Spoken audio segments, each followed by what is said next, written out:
Today at 5, we're at Westminster, where Theresa May has announced plans to sing. In a surprising U-turn, the Prime Minister said divisions in Parliament were putting at risk the country's ability to make a success of Brexit. At this moment of enormous national significance, there should be unity here in Westminster. But instead, there is division. The country is coming together, but Westminster is not. The Labour leader Jeremy Corbyn said he welcomed the announcement as a chance to fight for social justice. We're going out there to put the case of how this country could be run, how it could be different, how we could have a much fairer society that works for all, for everybody in our community. That's the case we're putting, and I'm looking forward to doing it. Scotland's First Minister Nicola Sturgeon called it a huge political miscalculation, while the Lib Dem leader Tim Farron said his party would fight to avoid a hard Brexit. In the last few moments, the Prime Minister has just left Downing Street for a meeting with Conservative backbenchers. There'll be a vote in the House of Commons tomorrow to approve the election plan. We've extended coverage of the surprise announcement this hour.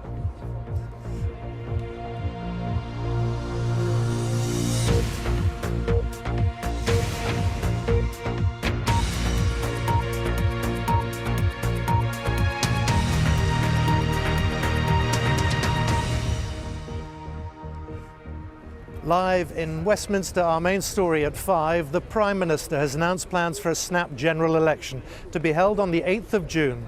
In a surprise statement in Downing Street this morning, Theresa May said she wants to go to the country now because divisions at Westminster risk hindering Brexit negotiations.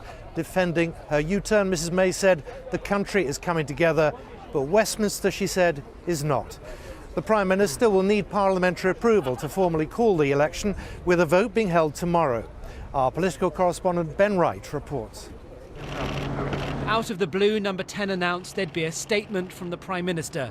Out of the blue, Theresa May stunned Westminster and the country with this. I have just chaired a meeting of the Cabinet where we agreed that the government should call a general election to be held on the 8th of June. The next general election was not due until 2020, but Theresa May said a poll was needed now. The reason she gave? To bring political stability to Brexit. At this moment of enormous national significance, there should be unity here in Westminster. But instead, there is division.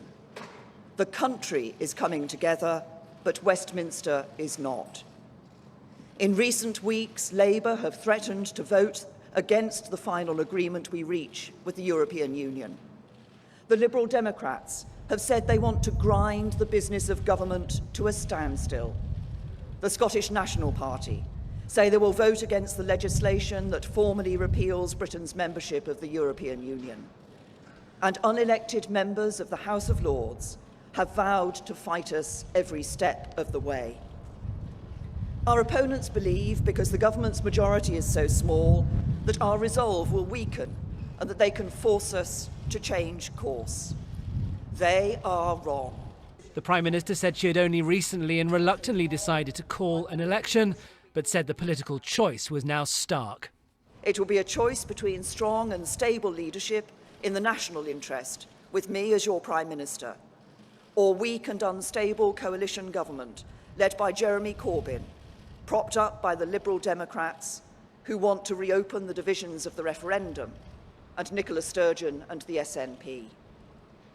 Every vote for the Conservatives will make it harder for opposition politicians who want to stop me from getting the job done. Prime Ministers now have to get the approval of Parliament before they can call a snap election. A two-thirds majority of MPs is needed, and Labour will back the Prime Minister's move in the Commons tomorrow. This morning, Jeremy Corbyn said he was ready for the election fight.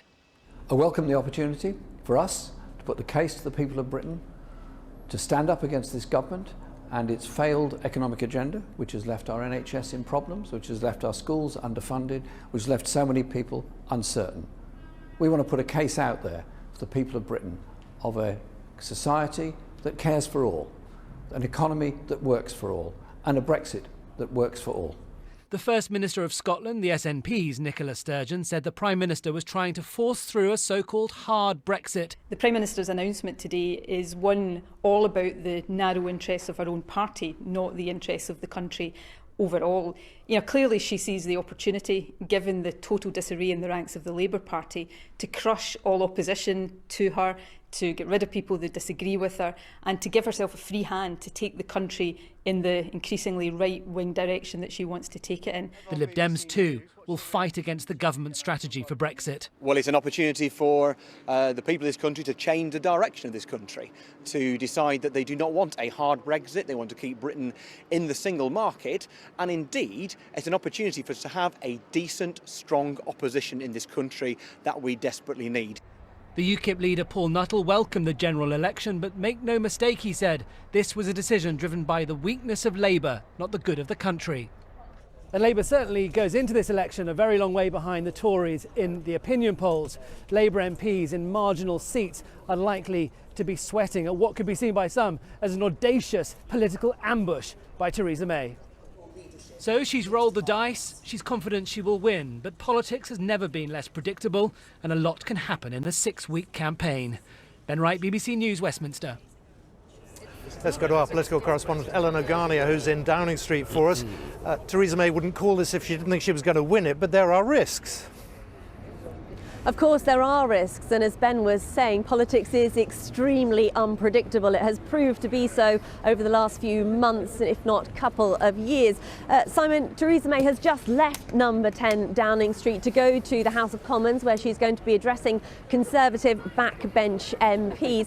I think Downing Street is pretty busy this evening. We've got people who've been here at a Versace party in number 10 having their photographs taken, but Theresa May has gone to number 10, gone to the House of Commons to address Conservative MPs. She will, of course, be getting them motivated for the campaign ahead, getting them ready to pound the pavements of this general election 2017 campaign. And it will be a surprise to many Conservative MPs. It's been a surprise to many in Westminster because Downing Street and the Prime Minister had played down the prospect of calling a snap election. Of course, they said they didn't want the instability that comes with a campaign, the unpredictability whilst Brexit negotiations are going on. All the while, though, in the background must have been that nagging feeling, that temptation that if we did just go to the polls, could we get a bigger majority? Because, of course, the trouble that Theresa May has experienced in the House of Commons has mainly been caused by her own MPs, by her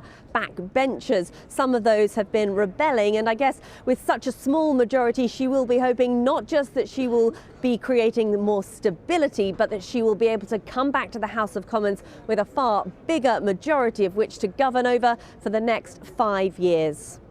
Eleanor, thank you very much. Let's talk to 3 MPs. Ian Duncan-Smith, former Conservative Party leader, Clive Lewis of Labour, who resigned over Jeremy Corbyn's, it was over Article 50, wasn't it? That and Sarah Olney from the Liberal Democrats. And Ian Duncan-Smith, if I could start with you, this is quite a U-turn. Well, I think certainly everyone's surprised about the announcement, but I think it's a case of on balance really with her. I think the judgment was over the last month or so she's had a think about really what the best way forward is, and I think 2 things are really important. The first is domestically getting the legislation on Brexit through. There's a real issue about how long that's going to take and how much blocking there's going to be in the House of Lords, where there's an imbalance. Needs a mandate, I think, to be able to send a strong signal there. The second part is really that she herself also feels, I believe, that she needs a mandate. She wasn't elected as Prime Minister, and this is, we've gone through Brexit, the country's made a decision to leave, and there's a real sense that as you go through those negotiations, having that personal mandate and also having a strong government behind you, I think is critical in that process as well. So I think there's a combination of reasons. And thirdly, there are domestic issues. She wants to get a mandate on things like grammar school selection and various others, and I think that is important to put to the country as well. Clive Lewis, Jeremy Corbyn today didn't hardly mention Brexit, but he did talk about the NHS, he spoke about education. Is that what you're going to be pushing? Is that the message Labour is going to be pushing on the doorstep? I think it'll be part of the message, but I think part of the message will be that this is a decision about the future of our country. And I do think if Theresa May wanted a mandate, she would have chosen to look for that mandate once she became Prime Minister some months ago. This is about political opportunism. She's lied to the British public about not having a snap election, and she's starting the election on a lie. So I think ultimately she's also looking at some of the policies of David Cameron and realising that she can't achieve them. And now we have an opportunity as a country to say what kind of Brexit is it that we want. Do we want a hard conservative Brexit and all that comes with that in terms of the policies on grammar schools and education, on NHS funding, adult social care funding, all those things that are so important to people, or do we want an alternative? And I think that's what will be at stake in this election, possibly one of the most important elections in living memory. Sarah Olney, is this a fight that the Liberal Democrats relish? Absolutely it is. I agree with what Clive was saying there. I think it's vital that the voters get their opportunity to have their say about the hard Brexit that the Conservatives are pursuing. And I think that's really, really important. We have always been consistently opposed to not just to leaving the European Union, but the particular way that the Conservatives want to implement that and to a range of their other policies. And we're really pleased to get this opportunity. You don't feel that this is going to be a rerun of the referendum on the doorstep? No, I mean, I think what we've always been pushing for is a vote on the terms. You know, once we've embarked on that negotiation with the EU, once we've come back with an agreement, what we've always said is that should then be put to a further vote. So we've never wanted to rerun the referendum. What we've wanted to do is to talk about what happens next and to give the people the final say. Ian Duncan-Smith, it was a surprise this morning. I think it caught most people by surprise. What do you think changed her mind? Well, I think it's a slow process over the last few weeks and months, actually, where I think the whole issue around how easy or difficult it's going to be to get the legislation through Parliament without a strong mandate post-Brexit, and I think that's important. I think the second issue really is about having that strong mandate that it demonstrates to the European Union that you are leading a strong government that is able to negotiate, and the British have actually given you that mandate to carry out that negotiation. After all, you're going to want to try and get the best deal possible with the European Union, and that needs a certain amount of strength in the negotiation. And the third area, as I say, Theresa May herself has certain issues she wants to raise in terms of her domestic agenda. She wants to do more on social care, more on grammar schools, and a number of different things. Today was meant to be the launch of the industrial policy. All that kind of area are, in some degree, departures from what her predecessor wanted, in some degrees additions. But for her, it's about getting quite reasonably a personal mandate as Prime Minister, but also a government that has a strong position in the House of Commons to be able to face down at some point the Lords if they decide to block or make it very difficult to get that legislation through. And I think that's really important, but there is also a big domestic agenda too. Clive Lewis, is Theresa May right to say, look, I need to have as strong a backing as I go to Brussels and negotiate Brexit? I need as many in Westminster behind me as I can possibly get. I'm sure that's what she will be telling herself and be telling the public. But I think the reality is much of this is about the internal dynamics of the Conservative Party. There will be people in her own party who have issue, and she only has a very slim majority. So some of this is about the internal dynamics of her own party. But I think the other thing, the key thing here is this is going to make a difference for many years to come. And I think that when the public look at this, I know you were talking before, is this a rerun of Brexit? It won't be a rerun of Brexit. Things have moved on. And I think everyone accepts that the referendum result has happened. But it's now how do you begin to articulate a future for this country? What kind of deal and relationship are we going to have with Europe? And I think those will be some of the key issues here. And I think it'll also come down as well to what kind of country you want to have and what kind of relationship with Europe. That will be the key thing, and I think that's what we as a party will be campaigning and fighting on. A lot of key issues that we think that the public are on our side on. Sarah Olney, if Liberal Democrats increase their numbers in this building behind us, how will you use that vote? What will you try and persuade Theresa May to change in her approach to Brussels?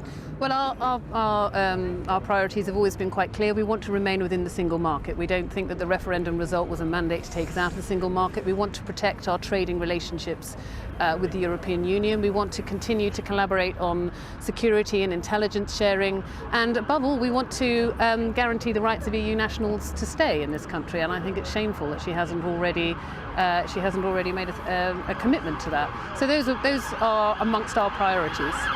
Well, Sarah Olney, Clive Lewis, Ian Duncan-Smith, 6 hard weeks ahead for all. Thank you very much for joining us. So yes, that announcement was made just before 11:15 this morning, scheduled for 11:15. When they announced it at 9 o'clock, nobody knew what was coming.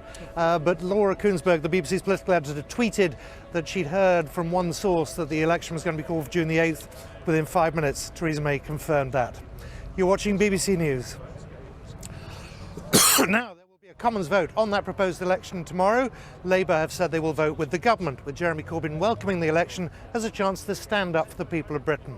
The Scottish First Minister Nicola Sturgeon said the election was a huge political miscalculation by the Prime Minister, who she accused of putting the interests of her party ahead of those of her country. Our political correspondent Alex Forsyth reports. It was almost 2 years ago when the country last had its say on the kind of government it wants. Have a nice day. Then, David Cameron at the helm, campaigning on the economy, the NHS, and with a promise to hold a referendum on EU membership.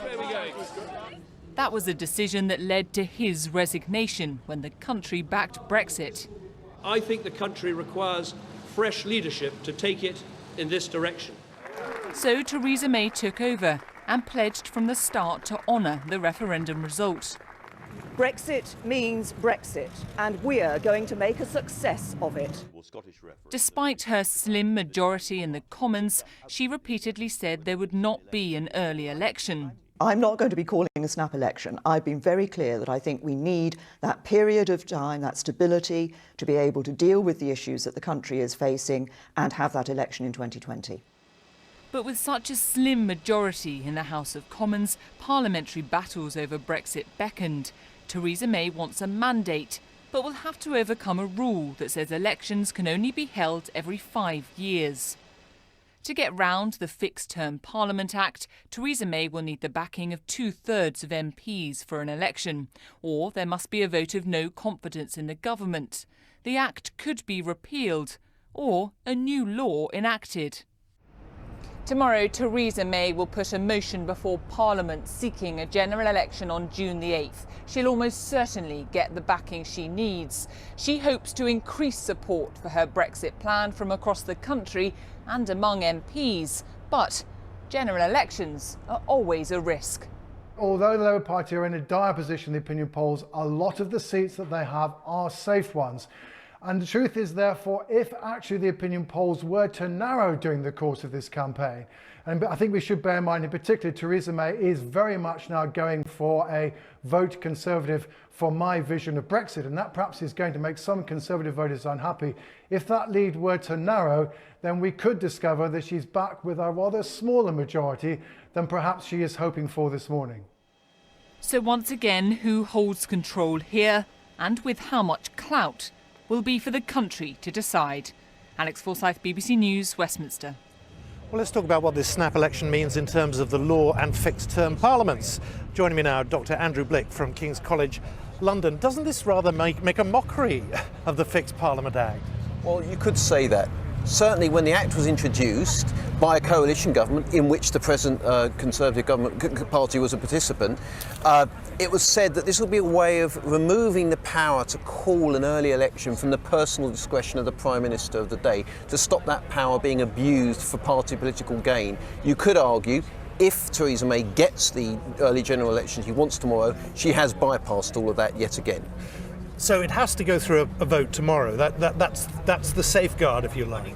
That's a safeguard, and 2/3 of all MPs, including vacant seats, have to vote for it, for an early election to come immediately. There's another way it can happen if that doesn't get through as well. Which is? The government, and this would be a slightly unusual circumstance, but the government could table a motion of no confidence in itself, and a simple majority, if passed, could then, if within a 14-day period a confidence motion isn't passed, then lead to an early general election as well. So under that mechanism, she wouldn't even need a 2/3 majority, just a simple majority of one would be enough. So under this arrangement, after the vote tomorrow, assuming that it goes through, what is the process then in terms of when does the Queen have to be informed? Well, there's a royal proclamation actually sets the date of the general election, but it seems like the date has already been preordained as being 8th of June. So you could say there's quite a lot of preemption going here in the sense that before the election's even been agreed to by Parliament and before the date's even been set, we've been told the Prime Minister's called a general election for 8th of June. I suspect that this is all going to happen, but yes, certainly it does raise questions about the impact of the 2011 Fixed Term Parliaments Act and what difference it actually makes. Well, the question it raises about that act is it tough enough? Well, certainly some would say that you need a bit of flexibility in the Act, that actually you needed to build into the Act the possibility that in exceptional circumstances, and perhaps these the post-Brexit vote circumstances are exceptional, that in those circumstances you should be able to get an early general election to settle a political issue. So that's a defence of the Act and also a defence of the measures that the Prime Minister is taking today.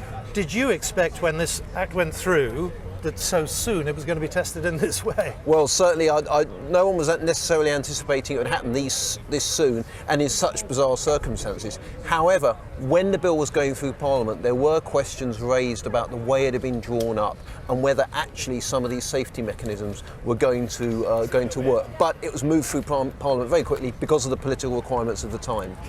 Andrew, it's good of you to come in, Dr. Andrew Blake. Thank you very much. Thank you. Well, let's get to more reaction now from around the UK. In a moment, we're going to be speaking to our correspondents in Belfast and Cardiff. But first, let's go to our Scotland correspondent, Lorna Gordon, who's in Edinburgh. One of the first to respond today, of course, was Nicola Sturgeon. Yeah, and she responded extremely robustly. She called this a huge political miscalculation on the part of Theresa May. She argued that Mrs May was putting her party ahead of her country. And, you know, there are very complex politics at play here in Scotland. It feels like this is yet another unforeseen move in a very complex three-dimensional game of political chess that is underway, because what will be at play here are domestic policies, yes, Brexit, yes, but also, of course, bubbling away in the background, that question of a second independence referendum. Theresa May touched on it on her comments this morning, saying this is about certainty and stability. She said she'd be campaigning for the future of the United Kingdom. Ruth Davidson, the leader of the Scottish Conservatives, also highlighting that they'll use this as an opportunity to voice their opposition to a second vote on independence. I was speaking to Ruth Davidson just a few minutes ago. She said she was hopeful her party would win a clutch of seats here in Scotland. The other parties here in Scotland are also relishing the opportunity for a general election fight. Labour, the Liberal Democrats and the Greens all hoping to eat into that impressive 56 seats that the SNP won out of 59 at the last general election. But Nicola Sturgeon calling this one of the most extraordinary political U-turns in recent political history, and arguing that this, in her opinion, would give Scots a further chance to reject what she called the narrow, divisive policies of the Conservatives. Of course, the Conservatives would disagree with that and hope to increase their number of MPs here in Scotland. That's the situation here. What about in Northern Ireland? Well, Chris Page is in Belfast for us now. Yes, well, this general election has been called in the midst of Northern Ireland's most serious political crisis for a decade. Northern Ireland has been without a devolved government for more than 3 months now, since the power-sharing executive at Stormont collapsed. Negotiations have been going on between the parties to try to restore power sharing, but there's no deal in sight, and the prospect of another divisive election campaign certainly isn't, most people think, likely to help the parties compromise. Now, Westminster elections in Northern Ireland, because they are first past the post races, do tend to be, frankly, an expression of which community is winning. That's the way many people would look at it. Last time around, for example, you had the two main unionist parties coming together and forming a pact, which was electorally essentially successful in that it resulted in unionists winning 2 constituencies, which otherwise would probably have gone to non-unionist candidates. So various things will mean that this election will be even more focused on the constitutional issue than has been the case in the past. Firstly, there is Brexit, the fact that most people in Northern Ireland voted to stay in the EU. That reignited a debate about the possibility of a united Ireland. Then there was the result of the Stormont Assembly election held just last month. Unionists lost their overall majority at Stormont for the first time, and Sinn Féin came very close to toppling the Democratic Unionists as the largest party at Stormont. Now, that's the situation in Northern Ireland. Let's have a look at what's going on in Cardiff with Nick Cervini. A striking contrast, actually, in the political response to this decision made by Theresa May. Incidentally, we're told she made it while hill walking in Snowdonia last week. Broadly speaking, the parties in Wales have given an impression of itching to get stuck into a general election campaign, probably best reflected in a tweet from the leader of Plaid Cymru, Leanne Wood, when she said it was game on. The striking exception to this is the response of the Labour Party and the leader of Welsh Labour, the First Minister, Cadwyn Jones, who's usually based behind me here in Cardiff, questioning the timing, questioning whether it was in the national interest, and even questioning what effect it would have on the Northern Ireland peace process. The glaring omission here is the clear concern behind the scenes that Labour in Wales will feel about a number of marginal seats. And remember, they are still the big political presence in Wales. 2 years ago, the Conservatives did well in the general election, and the calculation from the Welsh Conservatives is that Wales voted to leave, and as a result there will be many people in Wales who will want to give Theresa May the mandate to take the UK out of the European Union. Plaid Cymru and the Liberal Democrats clearly both feel buoyed by this, and their close connection with the Remain camp is something that they feel will give them an opportunity in the coming weeks. But you know, in Wales there have been fewer elections and referendums than maybe Scotland and Northern Ireland, but certainly more than the fair share in Wales. So I guess it's questionable whether that enthusiasm from many of the political parties is shared by the wider public. Nick Cervini in Cardiff, Lorna Gordon in Edinburgh, Chris Page in Belfast. Thank you all.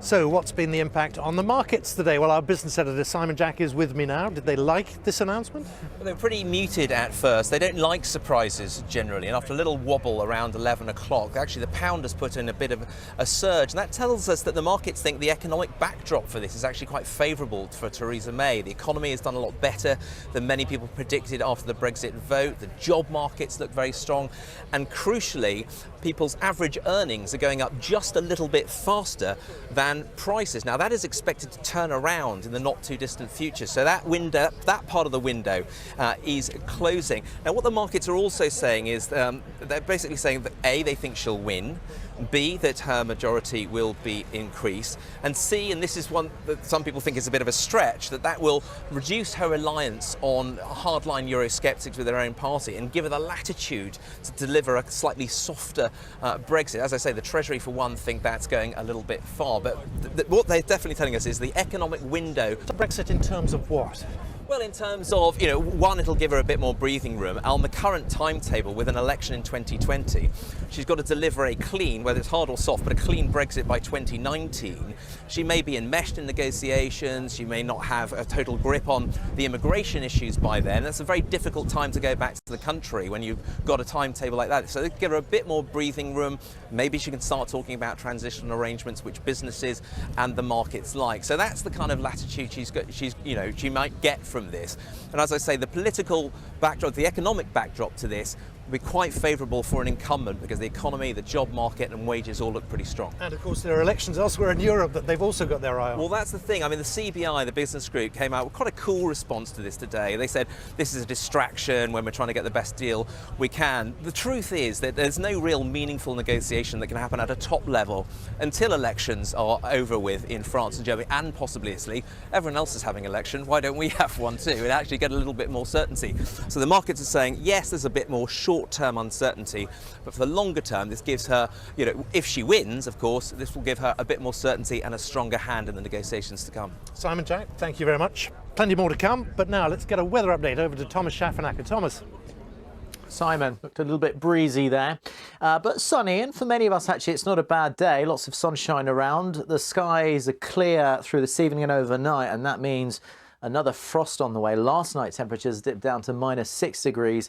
This coming night, central and southern areas are also in for a frost, perhaps frostier than it was yesterday. But the frost we're talking about is mostly outside of city centres. So In town, we are in fact talking about temperatures well above freezing.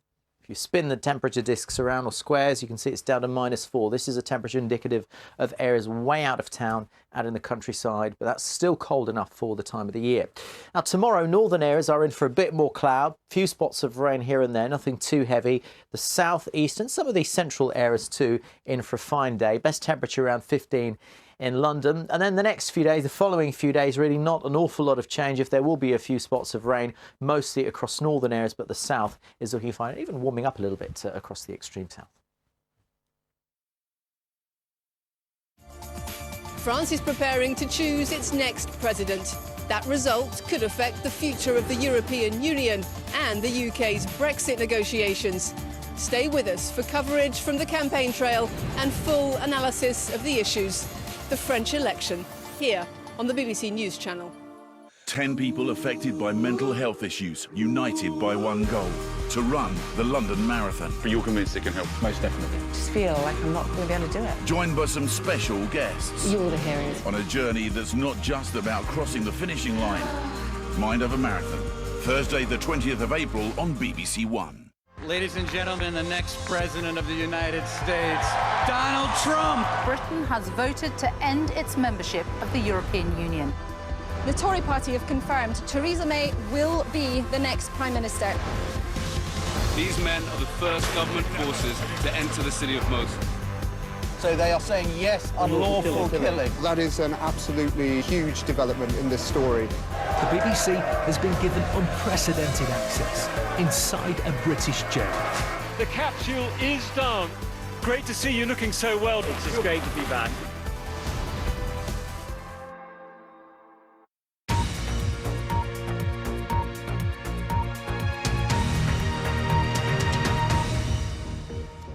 This is BBC News at 5. The Prime Minister has announced plans to call a snap general election on June the 8th. Theresa May had previously ruled out the idea but said it was the only way to ensure certainty and stability in the wake of Brexit. Both Labour and the Liberal Democrats have welcomed the announcement. Let's just remind you now ourselves of the moment the Prime Minister revealed her plans this morning. I have just chaired a meeting of the Cabinet where we agreed that the government should call a general election to be held on the 8th of June. I want to explain the reasons for that decision, what will happen next, and the choice facing the British people when you come to vote in this election. Last summer, after the country voted to leave the European Union, Britain needed certainty, stability, and strong leadership. And since I became Prime Minister, the government has delivered precisely that. The snap general election poses a major challenge for all the UK's main parties. Labour leader Jeremy Corbyn said his party would fight the election on a platform of social justice. We're challenging the economic narrative which says that there has to be huge cuts in public expenditure in order to pay for the banking crisis of 2008. We're saying instead, invest in the economy, invest in the future. We are a party that will put forward a case that will bring about a much fairer, much more decent country than we're getting at the present time, where we have massive inequalities between the very rich minority and, sadly, too many people living in desperate poverty at the other end of the scale. Well, the Liberal Democrat leader Tim Farron said this election was an opportunity for voters who oppose a hard Brexit and want to keep Britain in the single market. Liberal Democrats have candidates selected right across the country. We were prepared for an election that we thought was going to happen in autumn, and Liberal Democrats are always prepared. Here we are in Cornwall, the place where our fight back really began almost immediately after the general election 2 years ago. From this springboard, we had the opportunity to give the British people the chance to change the direction of our country, to be opposed to a hard Brexit, keep us in the single market, and give Britain the decent, strong opposition that it desperately needs. Well, I'm joined now by another party leader, Paul Nuttall of UKIP. You were in your car this morning when you heard that announcement. What was your reaction? Well, I was shocked because only a few weeks ago the Prime Minister said there'd be no snap election. Obviously, it's the mother of all U-turns. I think we all know why this has happened. I think what has precipitated this change is... Why do you think well, she's seen the polls over the weekend. She's seen that the Conservative Party are at least 20 points ahead of the Labour Party. And she's gone for it. I think it's pretty cynical. I actually don't think it's very good for the country because I think it creates instability. And it's strange, isn't it, that she was saying that Nicola Sturgeon can't have a referendum on independence before 2020 because it would create uncertainty. A general election creates more uncertainty than anything else. However, UKIP will fight it and we'll fight it hard. She's caught you on the hop, hasn't she? No, because actually we were planning for this a few weeks ago when we thought she may well do it. So we're going to be fine. Where we're strong, we're still strong. This is going to be a Brexit election. Politics is going to be on our turf. And we can go way above and beyond anything the Conservative Party can do because we've fought for a clean Brexit all our political lives. You've lost your only MP. The whole Brexit issue has been taken on by Theresa May. Many people on the doorsteps may question what on earth is UKIP for. Is that something you're prepared to answer? Well, look, I mean, you say it's been taken on by Theresa May. OK, she's invoked Article 50, but the negotiations haven't even begun yet. We know that she's already backtracking over immigration.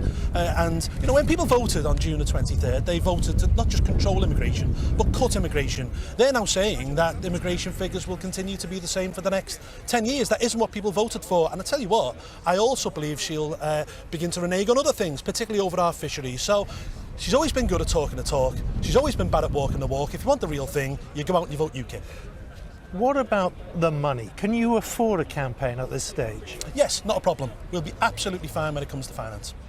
How so? Because you've lost Aaron Banks. Where's the money coming from?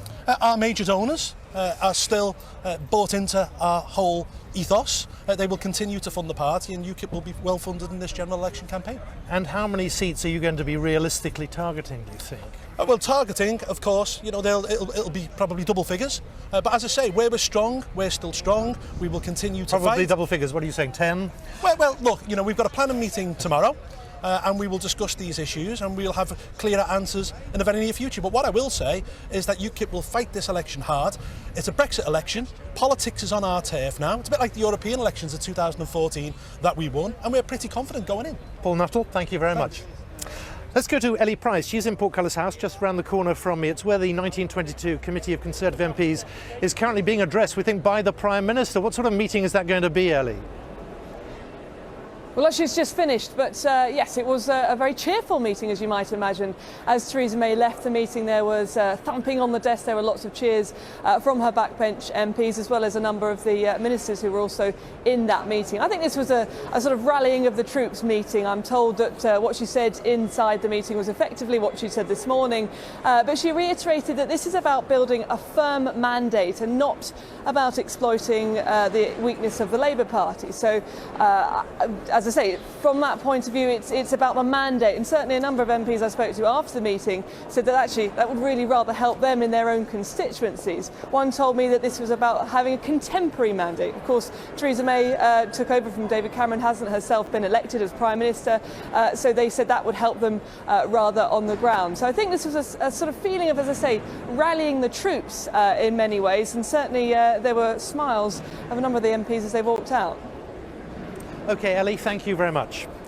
Let's talk now to the journalist, former Director of Communications for David Cameron, and that is Craig Oliver. Were you surprised that she went for this decision? I think there's virtually no one that woke up this morning that was expecting that there was going to be a general election call. But we're at a moment in politics where for a Prime Minister it's very rare that all the stars align. The Labour Party are in disarray, UKIP are in disarray. Yes, it's true the Lib Dems might have a resurgence, but from a very low base. And I think the other thing that's also a big issue is, in terms of the Brexit negotiations, it's becoming increasingly clear that Europe and Number 10 want to be in a position where they can have an interim deal. They don't want that banging up against the 2020 general election, so Theresa May also wants some headroom for that. So balanced against that is this is a hell of a U-turn, and that might hurt her politically, mightn't it? I think that it's hard when people are playing bits of sound bites from you which are saying, absolutely not, it's not going to happen. That's difficult. Do I think that that is going to suddenly turn the situation and make Jeremy Corbyn Prime Minister or have a huge impact where Tim Farron gets lots more seats? No, I don't. I think we're in a situation where she's so far ahead in terms of the question who's to be the best Prime Minister and who's got the most competent party to run the government. And the idea that that is going to change in the next 7.5 weeks just seems beyond likely. If the stars are aligned, as you say, what then would be a good result for Theresa May in that general election? I think she definitely needs to increase her majority and be in a position where, significantly, does that have to be, people are talking about three-figure majorities. I don't think so. We're still voting in a situation where the old boundaries, which is a real issue for the Conservative Party, there are lots of safe Labour seats despite the fact that they're in a mess. But I think that she'd want to significantly increase that by another couple of dozen seats to think that she's done well out of it. So the critics who say she's been opportunistic and cynical are probably right, are they? Well, it depends how you look at it. If you're her and as a Prime Minister and you believe that the best thing for the country is for you to have a stable situation, then you can justify it. Other people will accuse you of being cynical. That's politics. And in terms of that mandate, the decision she made last month not to call a snap election, why do you think she suddenly changed her mind? Was it just that poll at the weekend, or...? No, I don't think it's just the poll at the weekend, but I think that there's a whole series of things which have come together, which is the mess that the other political parties are in, the reality of what's happening in terms of the Brexit negotiations. Every piece of information that she looks at points to, here is a window of opportunity, I should go for it. The risk, and there always is a risk in calling a general election, but the risk is small as it's ever going to be. Is she right to call this the Brexit general election? And although other parties are saying there are other issues, Jeremy Corbyn is saying education, the NHS, that's really what this is about? There's little doubt that Brexit will be a dominant issue in this election. Other things I think will be interesting is where is the Conservative Party in terms of the triple lock in terms of pensioners? Where are they in terms of keeping 0.7%? Those issues will bubble to the surface, but I don't think they're really going to change the eventual outcome, which has got to be that Theresa May is likely to be Prime Minister with an increased majority. Your previous boss, David Cameron, well, perhaps you know what his thoughts are today. Have you spoken to him at all? I think he's made it clear in terms of the tweet that he sent out there. He said that it's a brave decision because I think he thinks that any Prime Minister calls an election at any moment is obviously being brave and taking something of a risk. But he thinks it's the right decision, and I've had a text exchange with him. His view is that basically the way that Brexit negotiations are going, the government wants to give itself a bit of leeway, a bit of space, and that's why he thinks that she's done it. I don't know, just briefly, do you have regrets? I mean, here this time last year, Brexit was a long way off, and here we are facing what we're now facing. I think that the idea that we weren't ever going to have a referendum on Europe is a bit naive and denies the political reality at the time. The way that the politics had aligned then was very much that there needs to be a referendum on Europe and this decision needs to be taken. I campaigned vigorously for Remain and we lost. Craig Oliver, thank you very much. Thank you. Nice to see you. Now, if the Prime Minister's wish is granted tomorrow and an election is called, what can we expect? Christian Fraser looks now at what recent elections tell us about what might happen. OK, let's take a look at general election 2015 to remind ourselves. This was the map. The Conservatives took 331 seats. That was a majority of 12, 99 more seats than Labour, who were practically wiped off the map in Scotland. This little red spot here is the only seat they held, Edinburgh South. It was a very difficult election too for the Liberal Democrats, who were wiped out in the southwest of the country. They returned with just 8 seats. Let's compare that then to the referendum in 2016, and you can see the map looks broadly the same. The Conservative areas voting broadly in favour of Brexit. But look, North Wales, the North West, the North East, Labour heartland going for Brexit. And that is going to be the challenge for Jeremy Corbyn on the doorstep. Yes, the leadership is in favour of Brexit, but not all the MPs, and they are deeply divided over the terms of Brexit that they want. Let's have a look then at the by-elections for some clues. This one is a bright spot for Liberal Democrats because they overturned a whopping 23,000 majority that Zach Goldsmith was holding. He stood as an independent and Sarah Olney took it from him. Richmond Park, a very pro-Remain area. This is a very big Brexit area, Stoke-on-Trent Central, but it was a Labour hold, so they can hold Brexit areas. They saw off a very strong challenge from the UKIP leader Paul Nuttall. But the dark spot for them, of course, was Copeland. This was the first time a sitting government had won a by-election since 1984, and Labour had represented that seat for over 80 years. A big pro-Brexit area, 62% went for Brexit. So there are some things that all the parties are going to have to bear in mind, and they're going to look at that Brexit map for clues. But there are other things they'll have to think about. Voter fatigue. We've had 3 UK-wide elections in 3 years. There have been elections in Scotland, Northern Ireland and Wales, 3 in Northern Ireland in little over a year. And then they're going to have to think about how the population splits down, because there are very differing views among different age groups. So young people, you can see in blue, went for Remain, and older people in red went for Leave. How are these groups of people going to vote in a new general election? We just don't know, but there might be some clues in that for all the parties. Well, Labour's Andrew Gwynn is the MP for Denton and Reddish. He is also the party's campaigns and elections chair. So, you're watching the telly at 11:10 this morning. What was your reaction?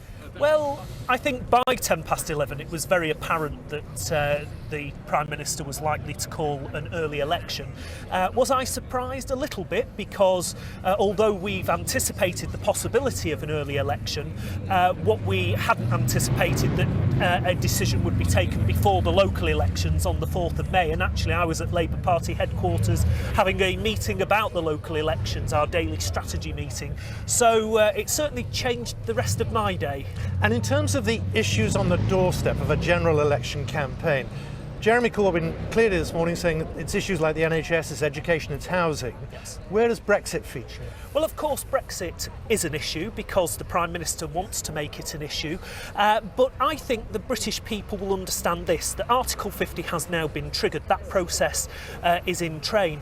But the general election is more than about the next 2 years of negotiations about how we remove ourselves from the European Union. It is about what kind of Brexit we want, and whether or not we want a hard Brexit or whether we want to have a Brexit that works for ordinary working people in this country. So we're not going to become an offshore tax haven on the outskirts of the European single market, but actually we will protect workers' rights. We will ensure that the environmental protections that have been put in place over the last 40 years are protected and enhanced. So it's not about stopping Brexit, it's about making sure we have a Brexit that works for Britain. But a general election is more than that. It's also about a vision for government over a 5-year period. And I think this gives us a real opportunity to set out our stall about a fairer, better Britain, one that doesn't accept the narrative of austerity, but actually is about investing in public services, about protecting our pensioners and their triple lock pensions, about ensuring our children have the best education and the best start in life, and about ensuring that our NHS is protected and social care is invested in. Any general election is the ultimate test of any political party and of its leader. Is your leader ready for this fight? We're ready for this fight. It gives us an opportunity to set out our stall in a positive way. It gives us the kind of media opportunities that you don't normally get, particularly the Labour Party doesn't normally get in a normal situation. So we will have those opportunities to be knocking on doors, to be going into town halls and community centres, to be meeting people, to be setting out a positive alternative vision for the direction of this country. That's a challenge I relish. I know it's one that Jeremy relishes, and the whole shadow cabinet will be out there making sure that we set out the case for a Labour government. Andrew Gwynn, thank you very much for joining us. Thank you. Nice to see you, thank you. Well, let's get more reaction now. Robert Hall is in Maidenhead, which is Theresa May's constituency. Seema Kotecha is in Birmingham for us as well. But Robert, first to you.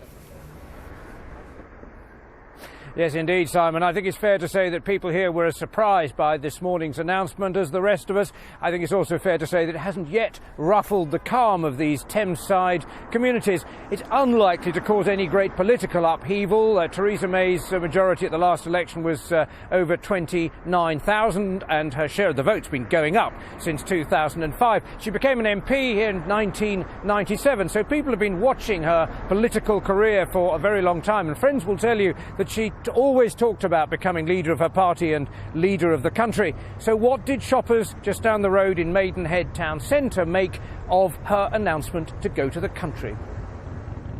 What do I think? It's a bit sun, isn't it? She's only just got in, hasn't she? I don't know what to make of it. I just heard it on the news. I was absolutely staggered. I can't, that she's call one, I can't really see the reason why. I mean, I know there's a lot going on, and there's the question about Brexit, but yeah, I was really quite astounded. I think it's a good thing, really. I do. I think after the Brexit type thing, and she went straight into power, I think the people didn't have a chance to have their say. I think maybe it should have been a little bit earlier, but now seems to be good. No time like the present, they say.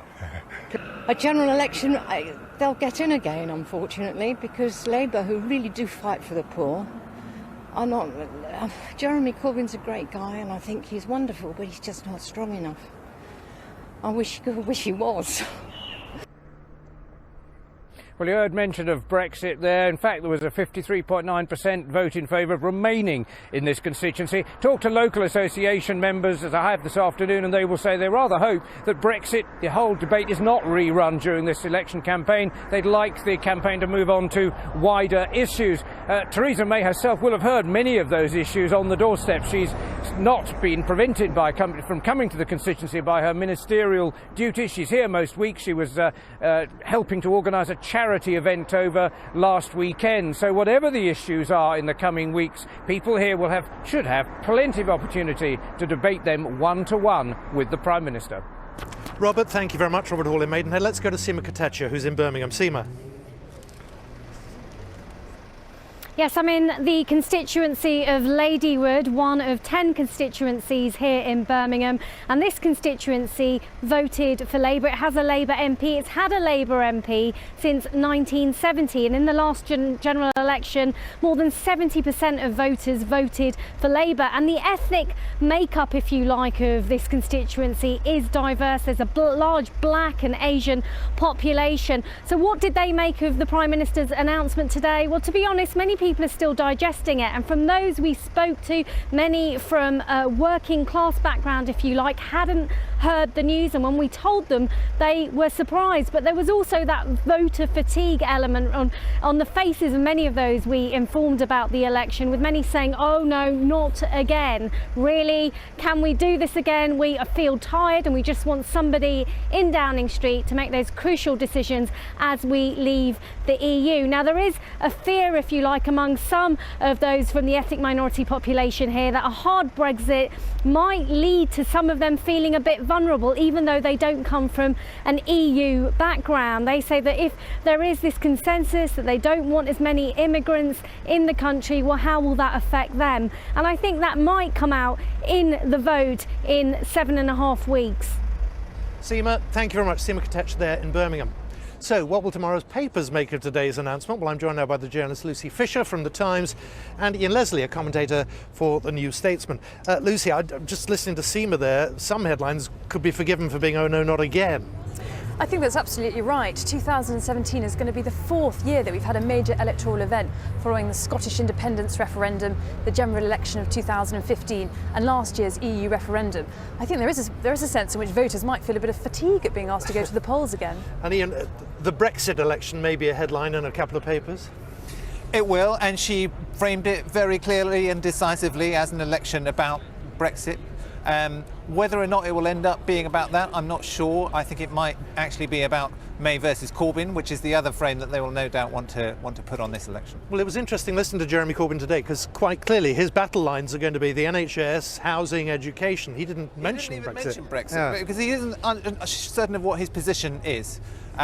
Much of his Labour, at least half the Labour Party disagrees with him on his position on Brexit. He's in a very, very tricky position, but he can't just ignore the issue. I mean, maybe he can, maybe he will, but it's going to be very difficult for him if she makes it all about that issue. I think that's right in a way. He's stuck, and it's the Lib Dems really that serve to benefit from being the party of Remain, the party of the 48%.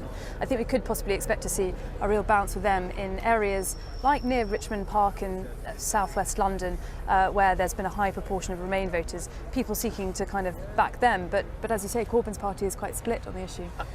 Well, how damaging is it for Theresa May to make this U-turn so soon?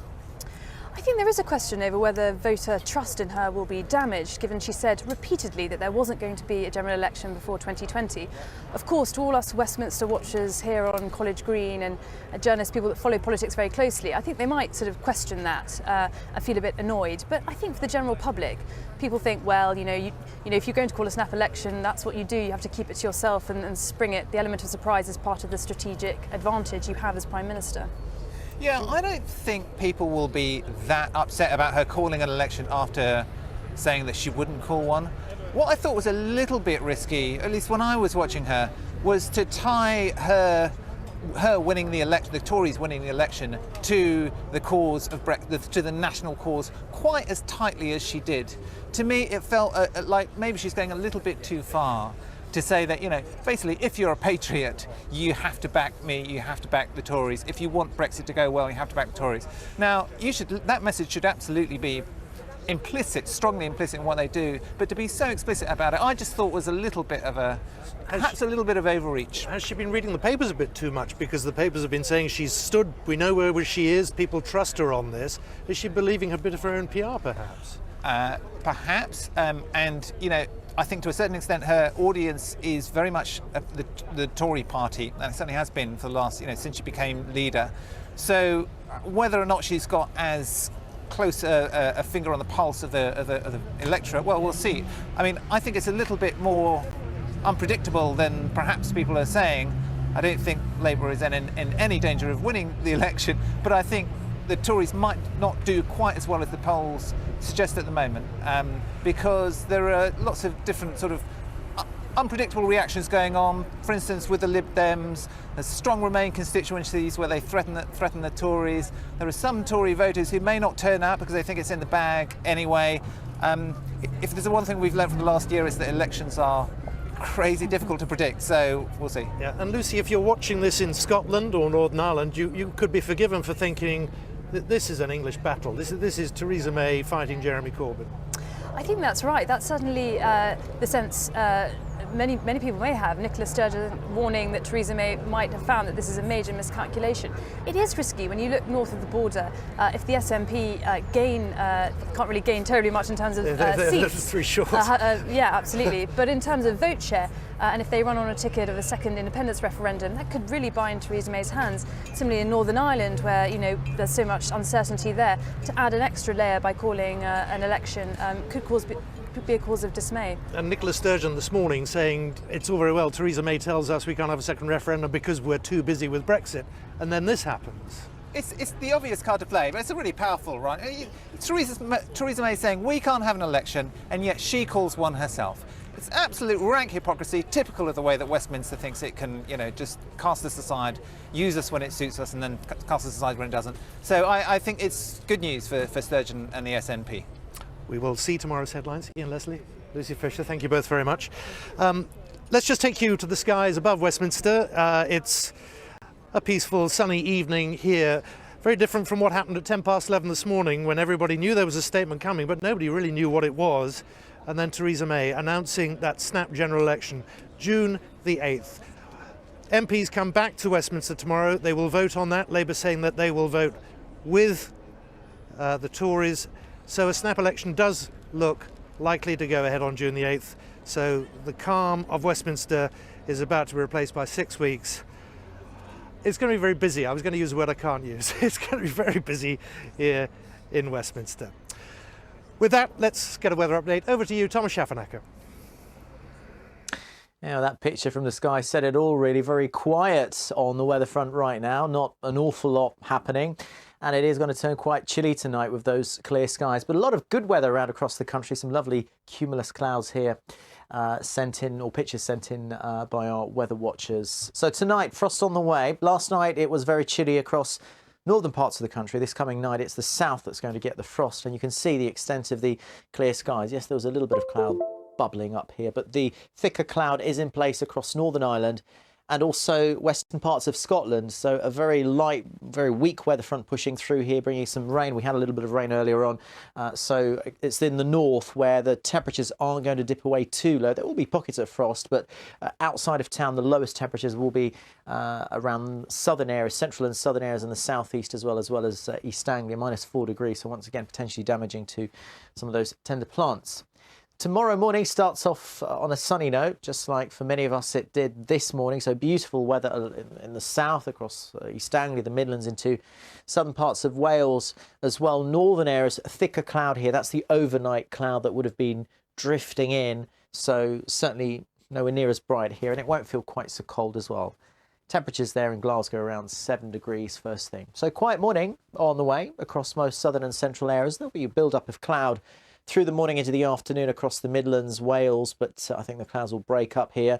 Nice enough weather across the south, also very decent weather across eastern and central parts of Scotland. Temperatures could even warm up to the mid-teens in some spots there in eastern parts of Scotland. Here's a look at Thursday's weather forecast. High pressure here, very close by, so that means lots of dry weather. Not completely dry because weak weather fronts are always flirting on the sort of northern periphery of this high. So you can imagine the high is here, but we've got weather fronts sort of sliding around it in the north, just nibbling away, bringing some spots of rain and decent temperatures, or decent enough, 13, 14, 15 degrees, those sorts of values. Friday, one of these weather fronts does tend to sneak through, and what that means is colder air will start oozing in from the north once again. Ahead of it, it will warm up potentially to around 17 degrees. Not a bad day there in London, but those temperatures will be dipping away as we go through the second half of Friday. So the weekend overall, at least the beginning of the weekend, is looking pretty chilly with cooler northerly winds, but it is looking on the dry side. Have a very good evening.